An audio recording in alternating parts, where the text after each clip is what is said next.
Hello, friends. Today we're going to talk about James Clear's book, Atomic Habits.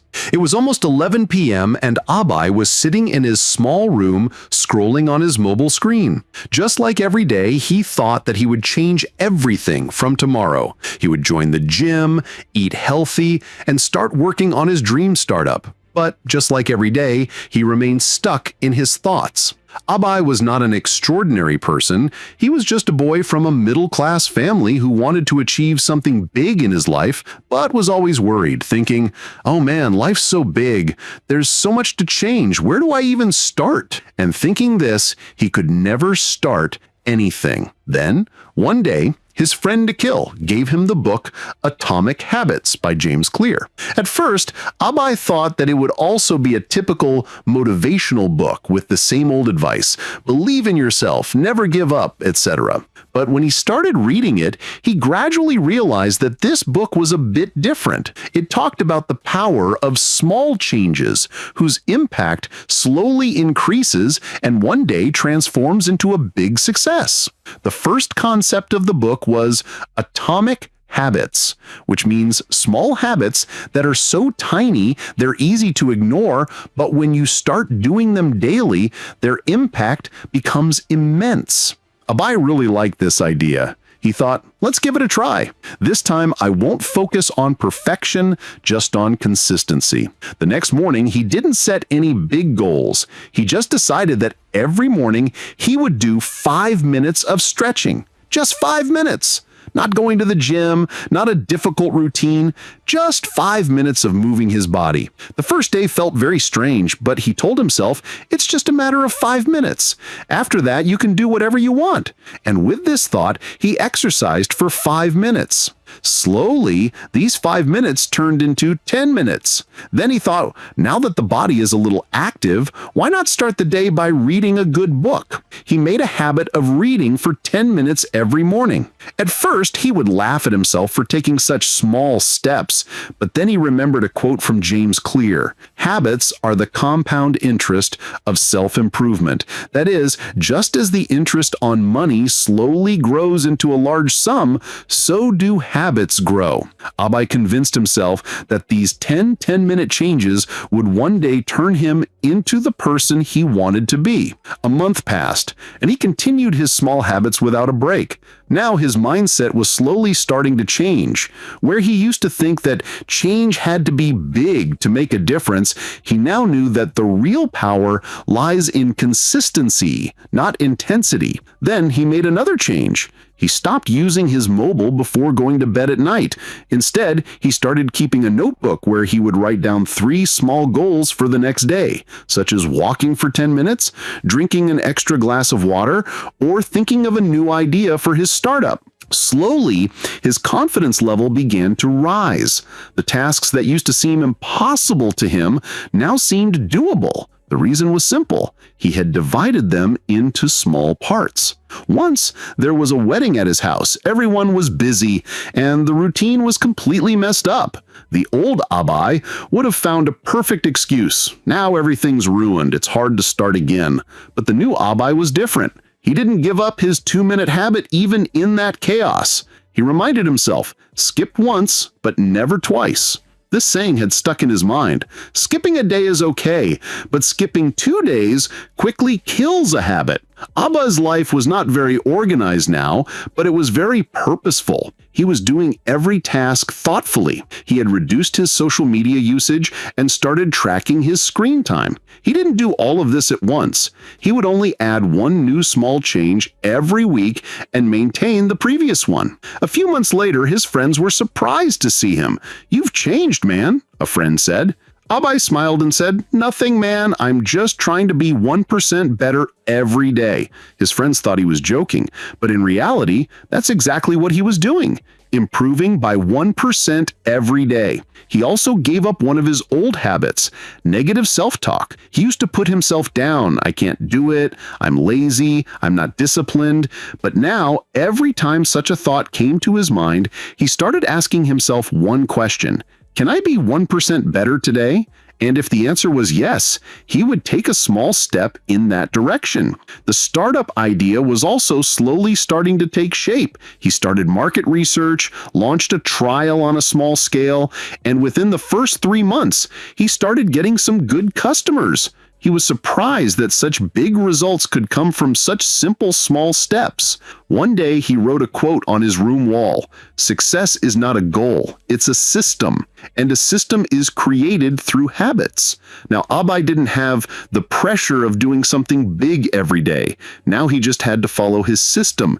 This system would eventually take him to the destination he wanted to reach. The biggest lesson Abai learned in this whole journey was this: change doesn't require motivation, it requires clarity and consistency. He no longer needed motivation, he just needed the clarity of what habits he was building and the consistency to stick to them. Now, if someone asks him how his life changed, he would say, "Nothing changed overnight, but it changed a little bit every day." This is the power of atomic habits, small changes that seem tiny, but over time, they combine to create a big transformation. People who think they have to change everything at once often can't even start. But people who start with just 2 minutes one day also reach 2 hours. Abai is still not perfect and probably never will be, but he doesn't need to be perfect now either. He needs only one thing: progress. Every day, every week, every month, just a little bit, but consistently. And this is the real story of change, the story of atomic habits, Abai's story that might be yours too. It was a winter morning, and the fog was so thick that nothing could be seen outside the window. Abai was sitting on the balcony with a cup of hot tea in his hand. He had his mobile, but today he wasn't scrolling. He was just thinking about where he had reached and where he wanted to go. In the last few months, he had seen a lot of change in himself, but now he was grappling with a deeper question: who am I becoming? Abai now understood that just setting goals was not enough. For example, I want to lose 10 kilos, or I have to become a successful businessman. These are all result-based goals. But real change happens when we ask ourselves, who do I want to become? He had started working on his startup, some customers had also joined, but one day he received very bad feedback from a customer. He clearly said, "Your work seems immature, lacking a professional touch."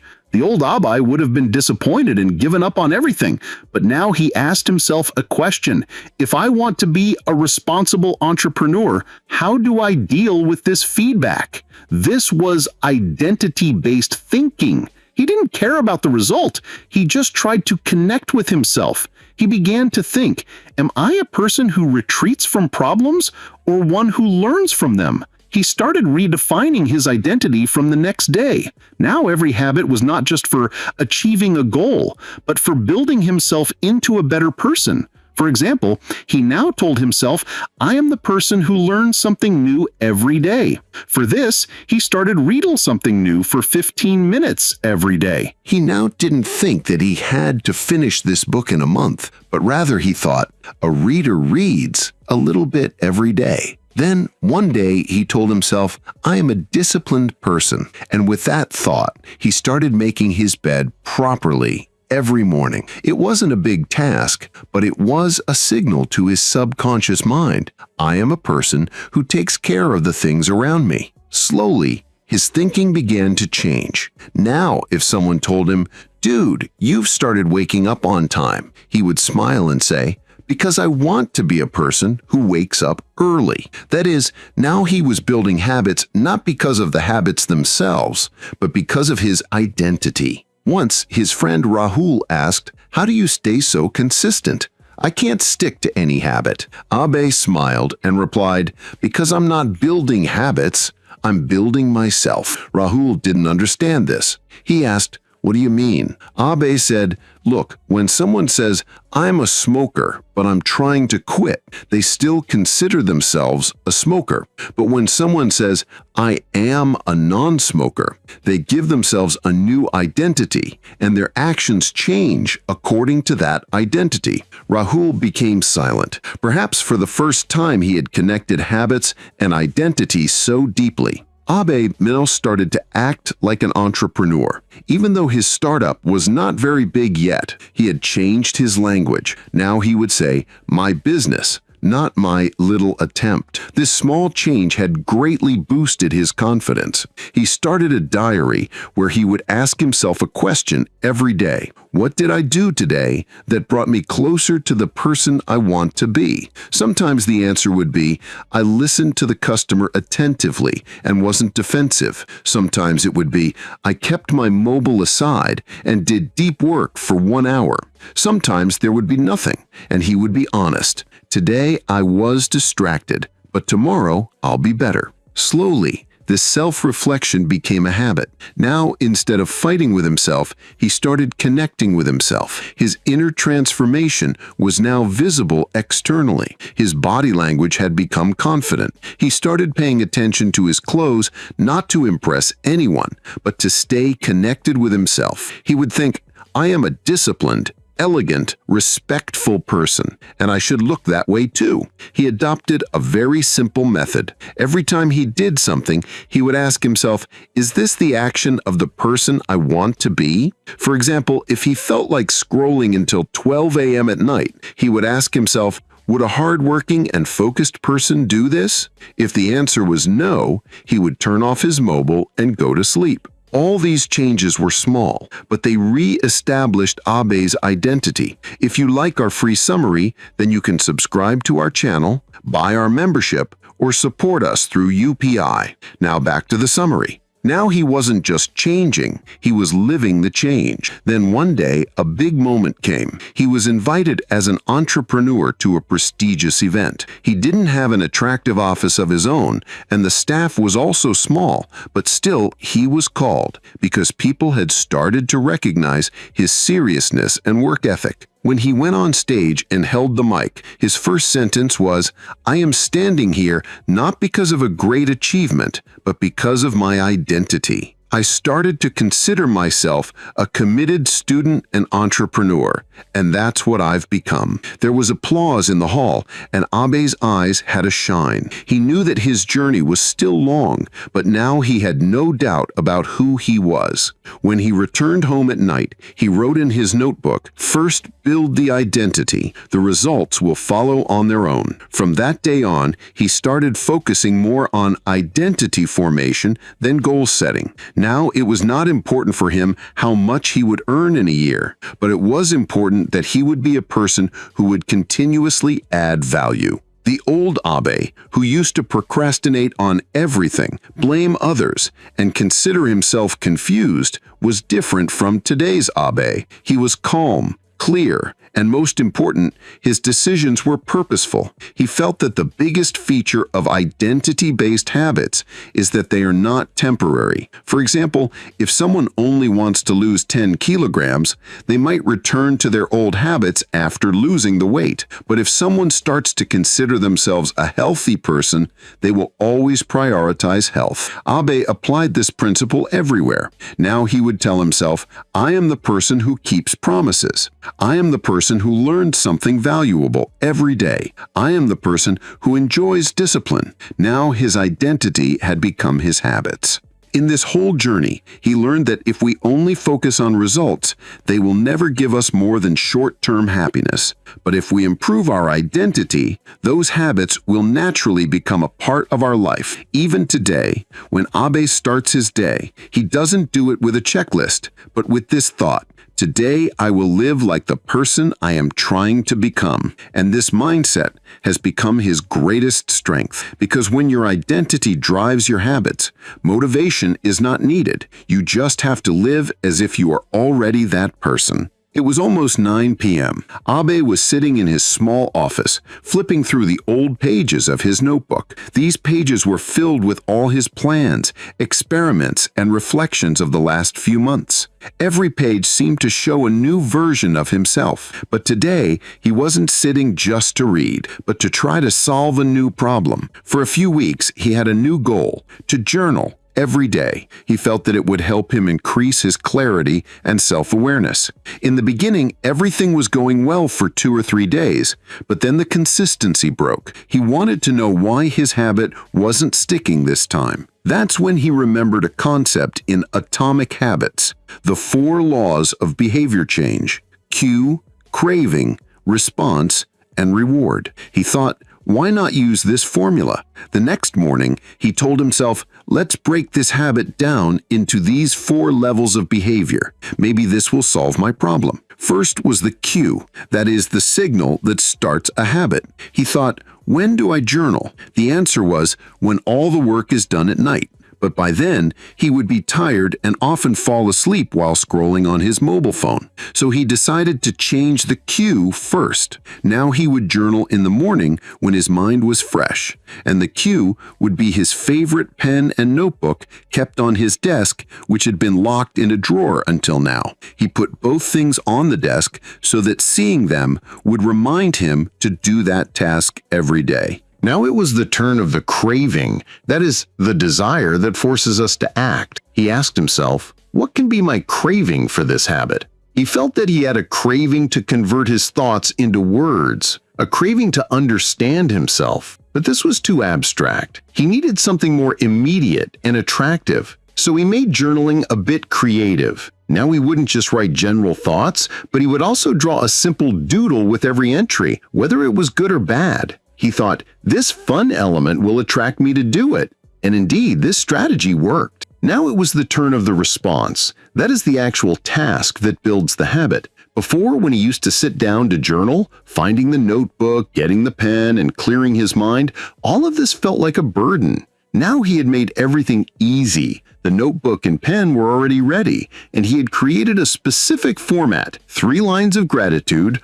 1 line of today's lesson, and a doodle. This didn't require much mental effort, and the response had become easy. Now only the reward remained, that is, the reason to repeat the habit. Before, he didn't understand the immediate benefits of journaling, so he created a reward system himself. After every journaling session, he would give himself a star sticker, which he would put on his wall calendar. And for every 7 stars, he would give himself a small reward. Sometimes his favorite coffee, sometimes a new bookmark, sometimes a solo walk. These simple rewards made the habit even more satisfying. These 4 steps, cue, craving, response, and reward, together now supported his new journaling habit. He had given himself a system where motivation was not needed at all. One day, his friend Rahul came to see him again. Seeing the star stickers on the calendar, he asked, "Bro, why have you put these kindergarten stickers?"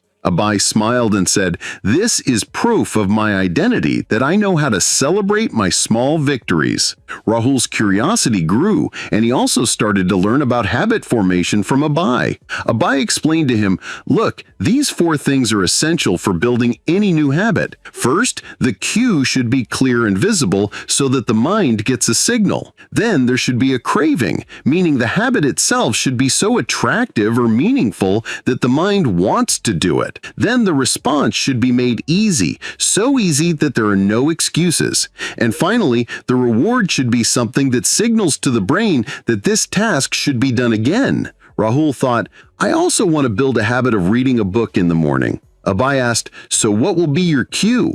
Rahul said, "Maybe I'll keep the book next to my pillow so that I see it as soon as I wake up." "Very good," Abai said. "What will be the craving?" Rahul thought for a while and said, "Man, I think I need some motivation in the morning. Maybe reading the book will give me energy." "Very good. How will you make the response easy?" "I'll take a book with small chapters so that I can finish 1 chapter in just 5 to 10 minutes."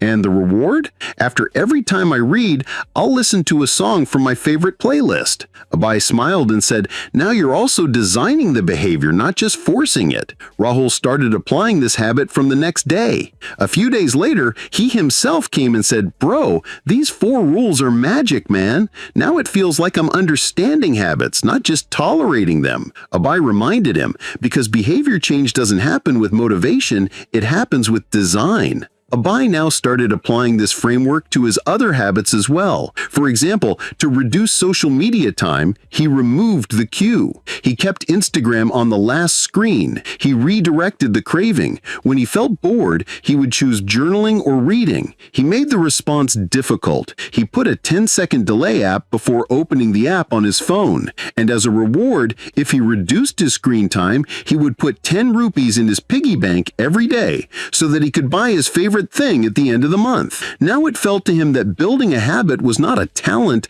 but an art that anyone could learn if they followed the right system. Slowly, he also understood that these 4 rules work not only for good habits, but also for breaking bad habits. You just have to think in reverse. To break a bad habit, make the cue invisible, make the craving unattractive, make the response difficult, and make the reward unsatisfactory. For example, to avoid mobile scrolling, he started keeping his phone on charge in another room. He kept social media on a grayscale so that the visuals looked lifeless. He put a reminder on the lock screen, will this action bring you closer to the person you want to be? And if he ever wasted time, he had to take out 10 rupees from his piggy bank and put it in a penalty jar. This fun design also kept him away from bad behavior. Now for Abai, habit formation was not a boring discipline, but an interesting experiment, as if a scientist was researching on himself. He started a new notebook for his journey, named it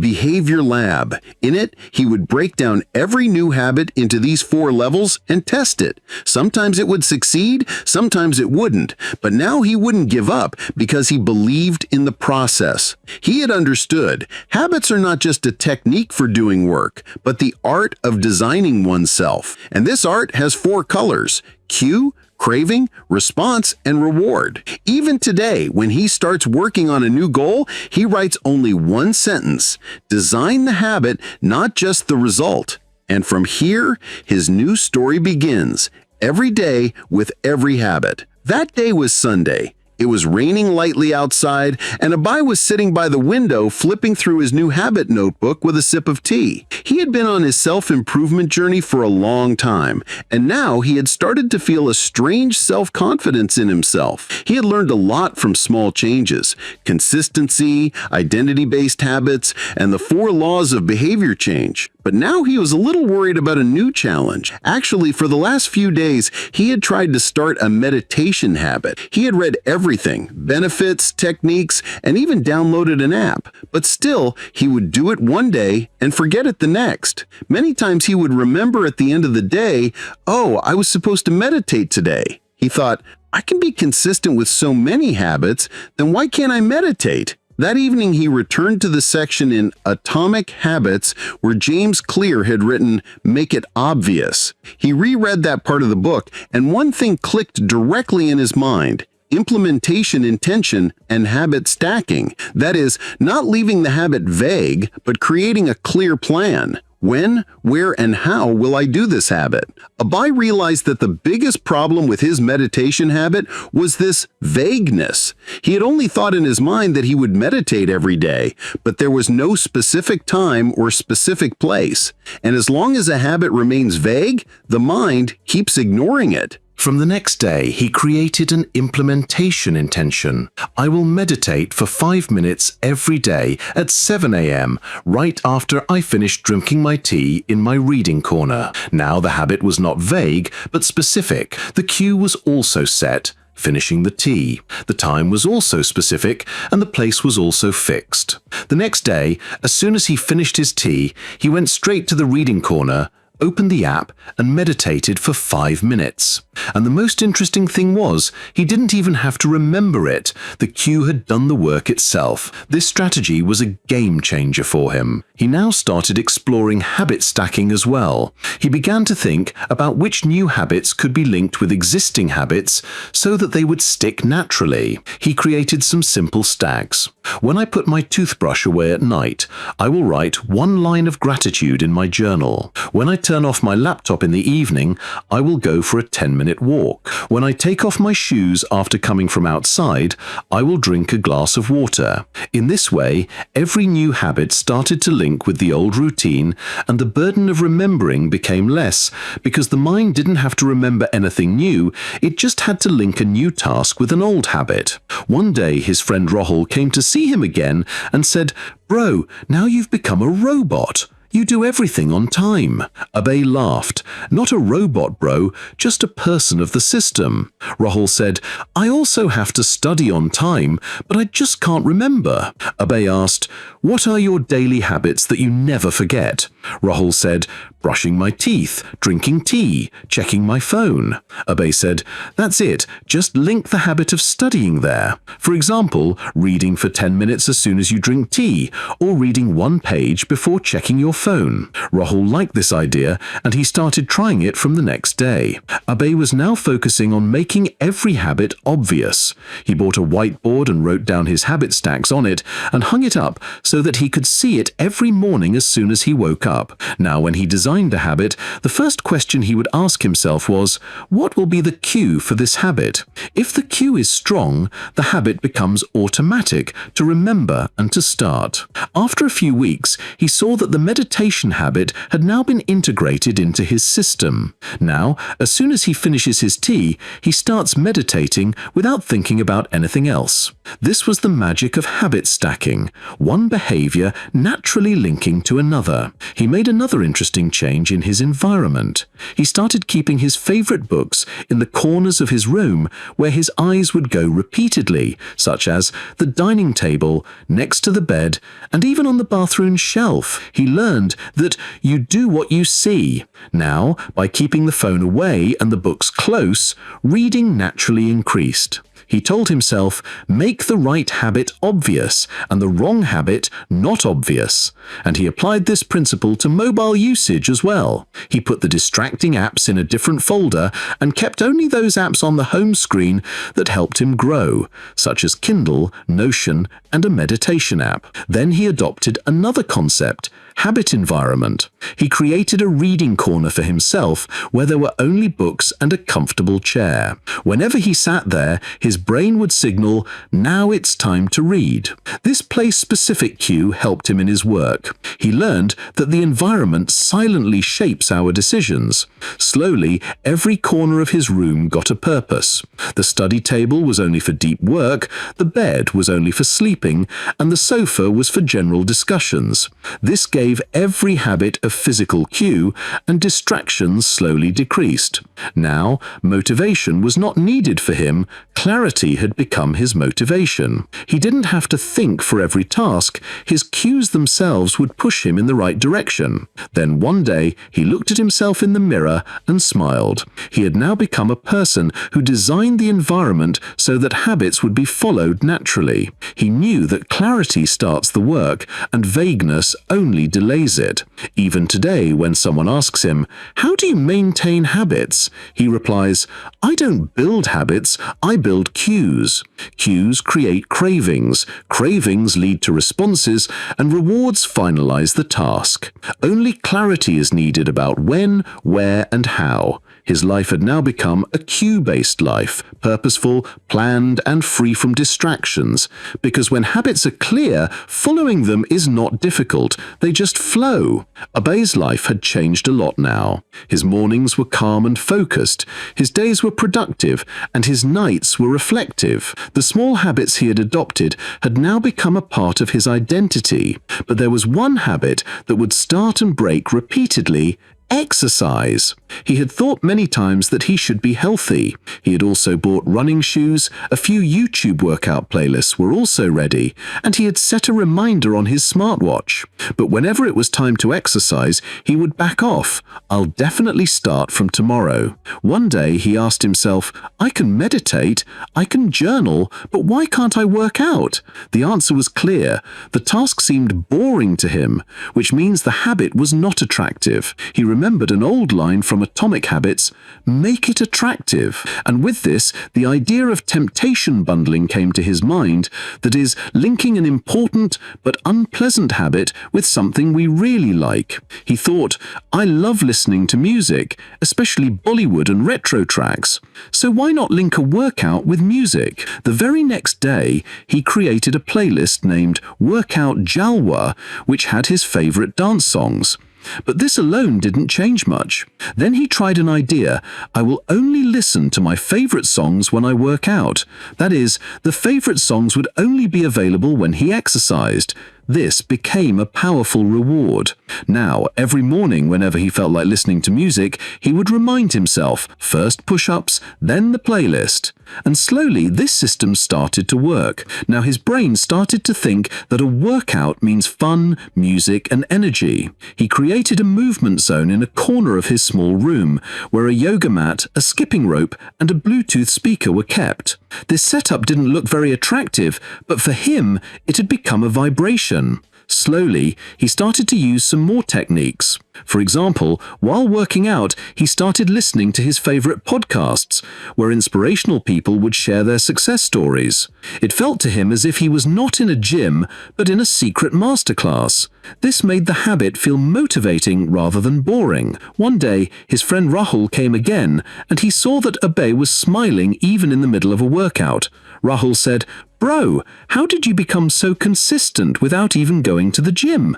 Abhay smiled and said, Because now the workout is not a punishment, it's a party. This idea seemed a bit strange to Rahul, but when he saw that Abhay was enjoying his favorite songs while dancing, stretching, and doing push-ups every day, he believed that this method works.